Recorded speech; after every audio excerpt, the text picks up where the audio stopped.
नमस्कार, स्वागत है आप सभी का। मैं हूं आपके साथ रेशु त्यागी। 24 जुलाई को कांग्रेस विधानसभा का घेराव करने वाली है।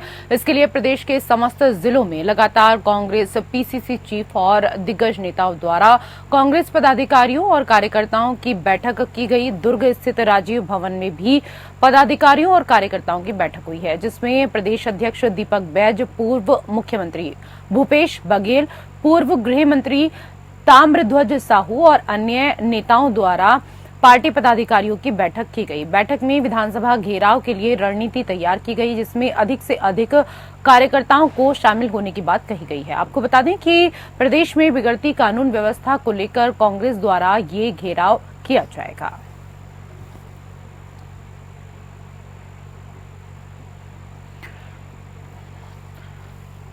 तो इस दौरान घेराव को लेकर तमाम जो रणनीति है वो कांग्रेस ने बना ली है।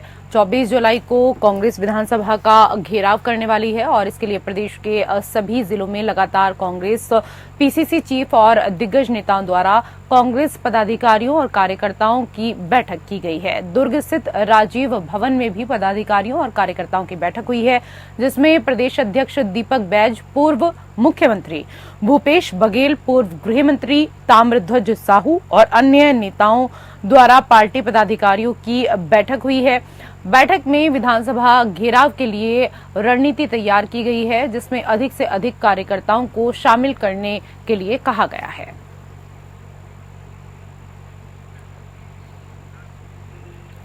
राजनांदगांव नगर निगम क्षेत्र के विकास के लिए 13 करोड़ 81 लाख रुपए की लागत से 96 विभिन्न विकास कार्य भूमि पूजन कार्यक्रम शहर के पद्मश्री गोविंदराम निर्मलकर ऑडिटोरियम में आयोजित किया गया। इस दौरान नगर निगम द्वारा आयोजित कार्यक्रम में विशिष्ट अतिथि के रूप में शिरकत करते हुए विधानसभा अध्यक्ष डॉक्टर रमन सिंह और कार्यक्रम की अध्यक्षता कर रहे नगर प्रशासन मंत्री अरुण साव, सांसद संतोष पांडे ने भूमि पूजन कर शहरवासियों को विकास कार्यों की सौगात दी। इस अवसर पर उप मुख्यमंत्री अरुण साव ने कहा कि प्रदेश में जब से हमारी सरकार बनी है, लगातार हम शहरों के विकास के लिए कार्य कर रहे हैं। राजनांदगांव का सुव्यवस्थित विकास हो, इसके लिए हम सब मिलकर काम करेंगे। वहीं प्रधानमंत्री आवास योजना के तहत नए आवासों की स्वीकृति अब नहीं होने के सवाल पर उन्होंने कहा कि इस ओर हम लगातार प्रयत्न कर रहे हैं। नई स्वीकृति मिलने की तैयारी हो रही है, इसके लिए केंद्र सरकार से हमने आग्रह किया है। मध्य प्रदेश की दूसरी रीजनल इंडस्ट्री कॉन्क्लेव 2024 का आयोजन संस्कार धानी जबलपुर में किया गया। इसमें सीएम मोहन यादव ने शिरकत की। नेताजी सुभाष चंद्र बोस सांस्कृतिक एवं सूचना केंद्र में आयोजित रीजनल इंडस्ट्री कॉन्क्लेव में 4000 से अधिक प्रतिभागियों ने भागीदारी की। लगभग 700 से अधिक बायर सेलर के साथ मीट हुई। कॉन्क्लेव की जानकारी देते हुए मुख्यमंत्री डॉक्टर मोहन यादव ने बताया कि कॉन्क्लेव में 6 अंतर्राष्ट्रीय देश ताइवान, मलेशिया, यूके, फिजी और इंडोनेशिया देशों के प्रतिनिधियों ने सहभागिता निभाई है। कॉन्क्लेव में 30 से अधिक प्रमुख उद्योगपतियों और उद्योग संगठनों के साथ 1-to-1 बैठक में व्यापार से संबंधित चर्चा की गई है। 15 राज्यों से आए निवेशकों ने सहभागिता निभाते हुए जबलपुर में व्यापार को लेकर अपार संभावनाएं व्यक्त की हैं। कॉन्क्लेव में 5 सेक्टोरल सत्र आयोजित किए गए हैं, जिसमें डिफेंस, खनन एवं खनिज, कृषि, खाद्यान्न प्रसंस्करण और इसके साथ ही डेयरी, वस्त्र एवं परिधान और पर्यटन पर भी चर्चा की गई है। मध्य प्रदेश में वृहद इकाई के लिए 17,000 करोड़ रुपए के निवेशकों से प्रस्ताव प्राप्त किए गए हैं। एमएसएमई इकाई के लिए कुल 1500 निवेशकों द्वारा 5,000 करोड़ रुपए से अधिक के निवेश प्रस्ताव इस दौरान प्राप्त हुए हैं। 67 इकाइयों के लोकार्पण एवं भूमि पूजन किए, जिसमें 1530 निवेश से तकरीबन 4560 रोजगार के अवसर खुलेंगे।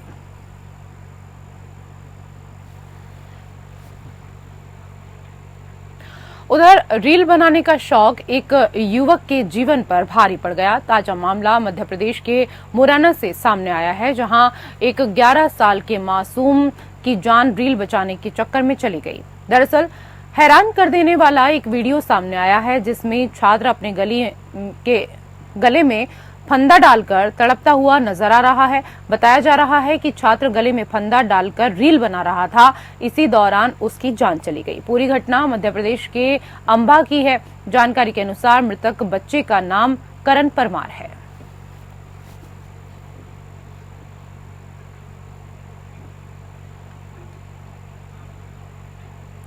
खबर बाबा धाम यानी देवघर की है, जहां सावन की रिमझिम फुहारों के बीच बोल बम के जय घोष के बीच विश्व प्रसिद्ध राजकीय श्रवणी मेले की शुरुआत हुई है। भोलेनाथ की भक्ति और आस्था का जल लेकर पैदल कावड़ यात्रा करने वाले कावड़ियों के इंतजार की घड़ी अब समाप्त हो गई है। देवादिदेव के दीवाने बम लहरियों के लिए महादेव के दरबार में इस दौरान फूलों से उसको सजाया गया है। बिहार झारखंड की सीमा पर स्थित दुम्मा बॉर्डर पर राज्य की पशुपालन मंत्री दीपिका सिंह और मंत्री कमलेश ठाकुर ने वैदिक मंत्रोच्चार के बीच पूरे विधि विधान से मेले का उद्घाटन किया। इस दौरान स्थानीय विधायक के साथ ही जिलाधिकारी विशाल सागर और पुलिस अधीक्षक अजीत पीटर के साथ ही तमाम अधिकारी भी मौजूद रहे। आपको बता दें कि इस वर्ष मेले की शुरुआत और समाप्ति सोमवारी के साथ ही हो रही है। ऐसे में मेला व्यवस्था में जुटे जिला प्रशासन को कावड़ियों की भारी भीड़ उमड़ने की उम्मीद है। लिहाजा बाबा मंदिर समेत कावड़ियों रूट के साथ ही भक्त श्रद्धालुओं की सुरक्षा, सुविधा और सुलभ जलार्पण को लेकर तमाम रूपरेखा तैयार की गई है।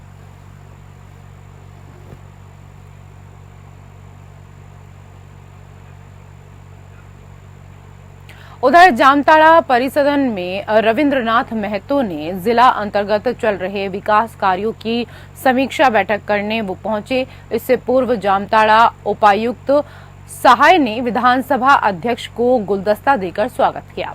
इस बैठक में जिले के विभिन्न विभागों के पदाधिकारी मौजूद थे, जहां विधानसभा अध्यक्ष ने बिंदुवार विभाग के कार्यों की समीक्षा की। वहीं पत्रकारों से बात करते हुए उन्होंने कहा कि राज्य सरकार के द्वारा संचालित योजना जो जामताड़ा जिले से चल रही हैं, वैसे योजनाओं का आज विभिन्न पदाधिकारियों के साथ समीक्षा की गई है। सभी योजना के विभागीय पदाधिकारियों से बिंदुवार चर्चा हुई है कि योजना पूर्ण और अपूर्ण की स्थिति क्या है। अपूर्ण होने वाली योजनाओं के पदाधिकारियों को जल्द से जल्द पूर्ण करने के लिए निर्देश दिए गए हैं, जिससे यहां के लोगों को योजनाओं का लाभ सही समय पर मिल पाए। उत्तर प्रदेश के मुरादाबाद में पुलिस ने समाजवादी पार्टी के विधायक हाजी नासिर कुरैशी के साथ उनके बेटे और बहू सहित 23 नामजद आरोपियों के खिलाफ कोर्ट के आदेश पर थाने में मुकदमा दर्ज किया है। सपा विधायक और उनके रिश्तेदारों पर आरोप है कि इन्होंने वक्फ की जमीन पर जबरदस्ती कब्जा करने की कोशिश की और विरोध करने पर जान से मारने की नियत से जानलेवा हमला कर दिया। पुलिस ने थाने में धारा 307, 452, 506, 504, 323, 149, 148 और 147 आईपीसी के तहत कोर्ट के आदेश पर मुकदमा दर्ज किया है। शिकायतकर्ता रईस और उनके बेटे अमीर फैजल का कहना है कि सपा विधायक हाजी नासिर कुरैशी और उनके रिश्तेदारों का एक गैंग है जो हमारी वक्फ संपत्ति पर कब्जा करना चाहते हैं, वो हमारी हत्या कराना चाहते हैं। उन्होंने इसी नियत से 27 मई को जमीन पर कब्जा करने की रात में कोशिश की और हम पर हमला कर दिया।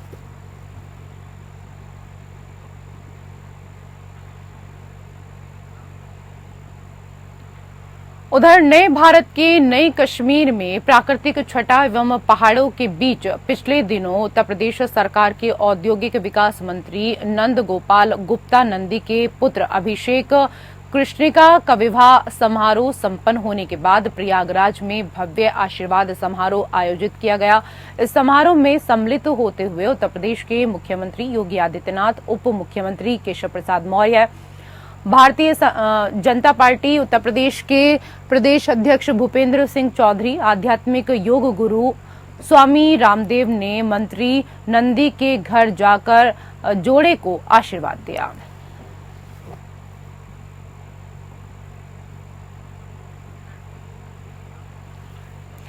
गोरखपुर में गुरु पूर्णिमा के पावन अवसर पर गोरखनाथ मंदिर में विशेष पूजा अर्चना की गई। गोरक्ष पीठाधीश्वर महंत योगी आदित्यनाथ को इस अवसर पर गोरखनाथ मंदिर के प्रधान पुजारी योगी कमलनाथ और देवी पाटन मंदिर बलरामपुर के महंत मिथिलेश नाथ द्वारा तिलक लगाया गया। इस धार्मिक समारोह में मुख्यमंत्री योगी आदित्यनाथ ने गुरु पूर्णिमा की शुभकामनाएं दी और श्रद्धा भाव से अपने गुरुजनों के प्रति सम्मान प्रकट किया। गौरतलब है कि गुरु पूर्णिमा पर गुरु शिष्य परंपरा के अंतर्गत गुरु के प्रति श्रद्धा और कृतज्ञता अर्पित की जाती है और इस अवसर पर धार्मिक एवं आध्यात्मिक गतिविधियां विशेष महत्व रखती हैं।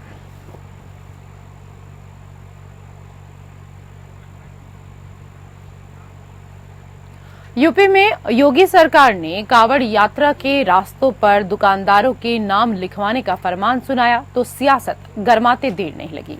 विपक्षी दलों के अलावा एनडीए के सहयोगी दलों ने भी सरकार के इस फैसले पर आपत्ति जताई।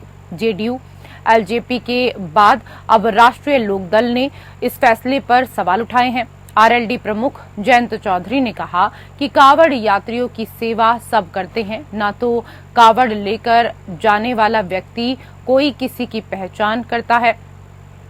जयंत चौधरी ने कहा, कांवड़ यात्री जाति धर्म की पहचान करके सेवा नहीं लेते हैं। इस मुद्दे को धर्म से नहीं जोड़ा जाना चाहिए। बीजेपी ने ज्यादा समझकर फैसला नहीं लिया है, बस फैसला ले लिया, इसलिए अब उसके ऊपर टिकी हुई है सरकार। अभी भी समय है कि सरकार को फैसला वापस लेना चाहिए। अब कहां कहां लिखें अपना नाम, क्या अपने कुर्ते पर भी अपना नाम लिख लें? तो इस तरह की प्रतिक्रिया अब बीजेपी के सहयोगी दलों की तरफ से भी इस पूरे मामले के बाद उठने लगी है। वो कोई मुद्दा तो है नहीं। हमारा जो स्टैंड है इस इशू पे हमारे प्रदेश अध्यक्ष बोल चुके हैं, वही पार्टी का स्टैंड है।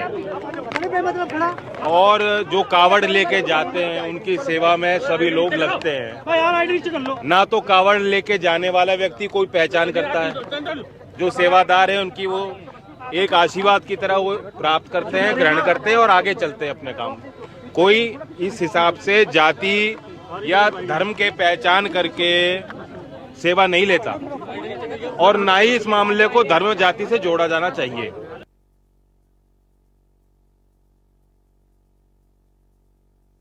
हरिद्वार से चलकर यूपी की सीमा में एंट्री करने शिव भक्त कांवड़ियों पर फूलों की वर्षा होगी। दरअसल मुजफ्फरनगर की पुरकाजी नगर पंचायत ने जिले में एंट्री पर पूरा विशेष इंतजाम इस दौरान रखा हुआ है। रास्ते को फूलों से सजाया जा रहा है।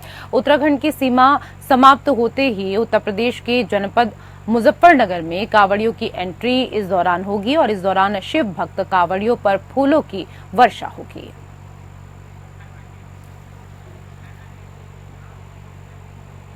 उधर देहरादून में भी अब क्योंकि कांवड़ यात्रा शुरू हो रही है, कांवड़ मेला लगने वाला है, ऐसे में देहरादून में 13 सुपर जोन बनाए गए हैं। 31 जोन और 126 सेक्टर में इसको विभाजित किया गया है। चप्पे चप्पे पर इस दौरान कड़ी नजर पुलिस की रहेगी। कांवड़ मेले में पुलिस चप्पे चप्पे पर तैनात होगी, चाहे एसपी हो या फिर कांस्टेबल। तमाम पुलिस ऑफिसर इस दौरान मैदान में नजर आएंगे।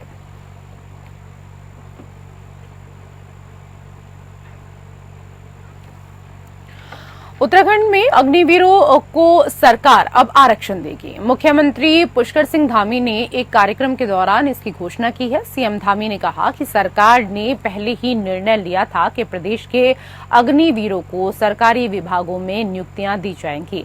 सरकार उन्हें आरक्षण भी देगी। अगर जरूरी होगा तो इसके लिए एक्ट भी बनाया जाएगा।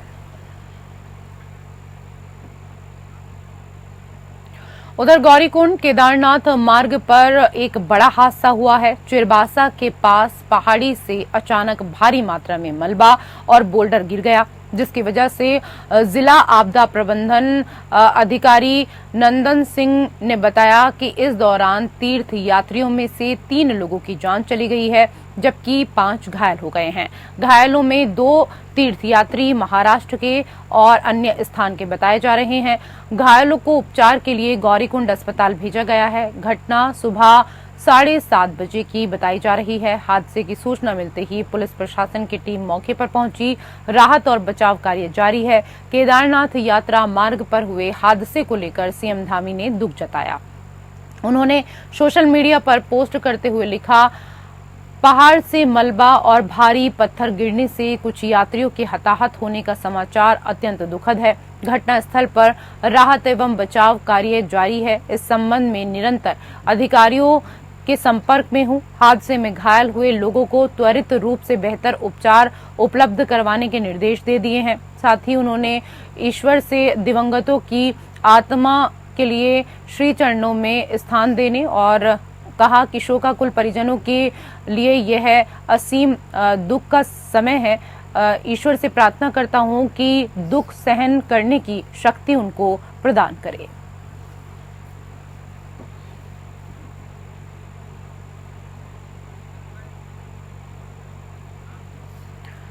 महाराष्ट्र के पूर्व मंत्री और भारतीय जनता पार्टी के वरिष्ठ नेता माधवराव किन्हालकर शरद पवार के नेतृत्व वाली राष्ट्रवादी कांग्रेस पार्टी शरद चंद्र पवार में शामिल हो गए हैं। कुछ दिन पहले ही उप मुख्यमंत्री अजीत पवार नीत एनसीपी के कई नेता शरद पवार के खेमे में शामिल हुए थे।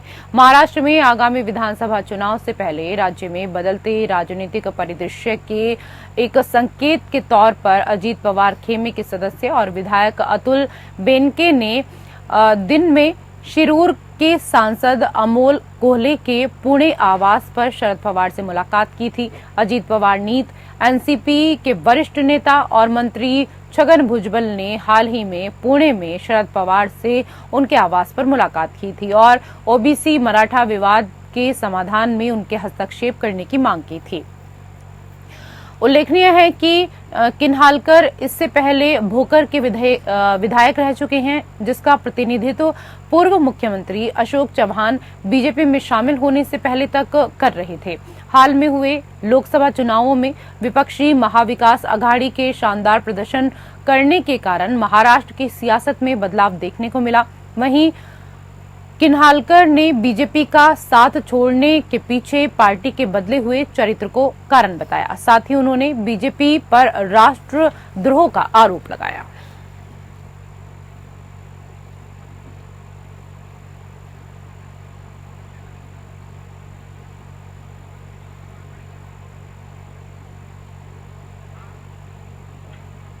प्रधानमंत्री नरेंद्र मोदी के नेतृत्व में तीसरी बार सरकार बनने के बाद 23 जुलाई को फाइनेंशियल ईयर 2024-25 का बजट पेश होने जा रहा है।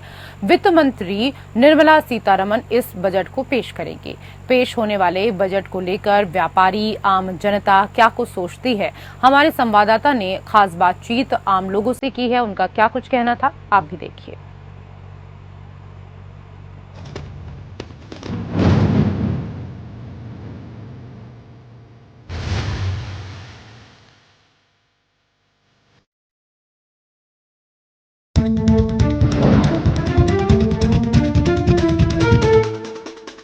केंद्र सरकार के तीसरे कार्यकाल का पहला बजट है 23 जुलाई को पेश किया जाएगा, जिसमें सभी को उम्मीद है कि बजट में राहत मिलेगी, खासकर महिलाओं को, जिससे उनका इस बजट से लेकर किचन का जो बजट है वो कहीं न कहीं न बदले। हालांकि इनसे जानते हैं कि क्या उम्मीद है बजट को आने वाले लेकर, क्या उम्मीद है आने वाले बजट को लेकर।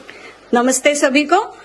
सच में अभी जो आने वाला बजट है तो उसके बारे में हम महिलाओं को बहुत ज्यादा उम्मीद है। अब तो देख रहे हैं महंगाई तो कभी कम होती नहीं है, लेकिन जो अभी हमारे महाराष्ट्र का जो बजट सादर हुआ था उसमें बहुत से महिलाओं के बारे में बहुत से योजनाएं थी, तो हमें काफी दिक्कत मिली। जैसे हमने देखा लेक लाड़की योजना, लाड़की बहन योजना, अन्नपूर्णा योजना, जो 3 सिलेंडर मिलने वाले हैं महिलाओं के लिए, पिंक रिक्शा का। तो अभी जो ये केंद्र सरकार की जो अभी अभी अर्थसंकल्प सादर हुआ तो हमें बहुत सारी उम्मीदें हैं। अभी गैस के दाम कम होने चाहिए, जैसे भाजी तरकारी के दाम है तो मोस्टली हम गृहिणी को देखा जाए तो भाजी, गैस, सिलेंडर यही हमारा बहुत बड़ा प्रॉब्लम होता है। तो जो भी पेट्रोल के दाम हो, डीजल के दाम हो, ये तो यहाँ से जो ये हमारे महाराष्ट्र का अर्थसंकल्प देख के मुझे बहुत उम्मीद है कि केंद्र सरकार का बजट भी बहुत अच्छा ही होगा। सर, ये जो बजट पेश हो रहा है वो हम आम जनता के लिए बहुत ही दुखदायक ही है। जैसे कि हमने देख रहे हैं कि हमारी घर की जो परिस्थितियां दिन पर दिन बिगड़ती चली जा रही है। पहले लोग कहा करते कि दाल रोटी खाओ और अच्छे से रहो, लेकिन आज दाल रोटी भी मिलना कितना मुश्किल हो चुका है। अगर घर में अगर एक ही इंसान कमाता था पहले तो पूरा घर चलता था, लेकिन आज के समय हर व्यक्ति कमा रहा है लेकिन तो भी अपनी जरूरतों को पूरा नहीं कर पा रहा है। सर, बजट के बारे में जो अभी सरकार ने हर चीज पर जीएसटी लगाई है, खाने की चीजों पर बोलो, एजुकेशन में जो बुक्स वगैरह मिल रहे हैं उस पर जीएसटी लगाई है। उसकी वजह से सामान्य जो लोग हैं वो बच्चों को पढ़ा नहीं पा रहे हैं, उनकी फीस नहीं पे कर रहे हैं, इसकी वजह से उनको बाहर जाना पड़ता है। मैं गवर्नमेंट से एक ही बात बताना चाहता हूँ कि बजट ठहराने से पहले हमें आम जनता के बारे में सोचना है कि आम जनता को आज के युग में क्या क्या मिलता है, जो भी मिलता है उसके ऊपर सरकार हमारी जो जीएसटी है, बाकी जो भी बातें हैं वो भी गवर्नमेंट ने देखनी चाहिए।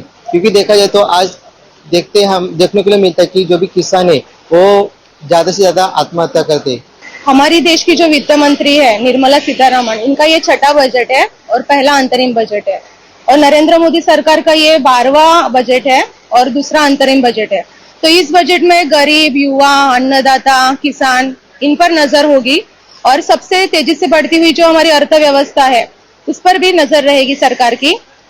देखो, 3 बार हम लोगों ने, भारत की सरकार ने मोदी सरकार को हमने चुन के दिया है। ये तीसरी टर्म है हमारे मोदी सरकार की, और मोदी सरकार से हमारी यही दरख्वास्त रहेंगे, यही ख्वाहिश रहेंगे कि आप जो आज महंगाई बढ़ रही है, आज जो सीएनजी है, पेट्रोल है, डीजल है, किसानों की आत्महत्या है, इन सब पे अगर आप नजर डालेंगे तो हम आज जो बोल रहे हैं कि तीसरी अर्थव्यवस्था बनने जा रहे हैं, तो ये देखने के बाद पता चलता है कि हम कहां पर हैं।